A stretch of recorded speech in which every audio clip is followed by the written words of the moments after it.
Hello all. ఈరోజు మా ఇంటికి మా అక్క వచ్చింది. తనకి సేమియా పులావ్ అంటే మస్తు ఇష్టం. ఆమె వచ్చి రాగానే సేమియా పులావ్ చెయ్యి అని అడిగింది. ఇక మనం ఇంట్రోవర్ట్స్ కాబట్టి నువ్వు అని చెప్పలేం. సరే అని చెప్పి స్టార్ట్ చేసిన. ముందు స్టవ్ ఆన్ చేసుకొని అందులో కొంచెం నూనె పోసి సేమియాని అయితే ముందు వేయించుకున్నా. మళ్ళీ అదే ప్యాన్లో కొంచెం నూనె, మసాలా ఐటమ్ వేసుకొని ఆనియన్, చిల్లీ వేసుకొని ఫ్రై చేసుకున్నా.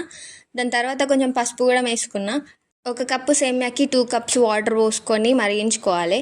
వాటర్ మరిగిన తర్వాత ముందుగా వేయించుకున్న సేమియాని అందులో వేసుకొని ఒక 5 మినిట్స్ అట్లా ఉడికించుకోవాలి. అందులోనే కొంచెం చిల్లీ పౌడర్ కూడా వేసుకున్నా. లాస్ట్లో కొంచెం సాల్ట్, కొత్తిమీర వేసుకుంటే అయిపోతుంది. ఇక తీసుకెళ్ళైతే మా అక్కకి, అన్నయ్య వాళ్ళకైతే ఇచ్చిన.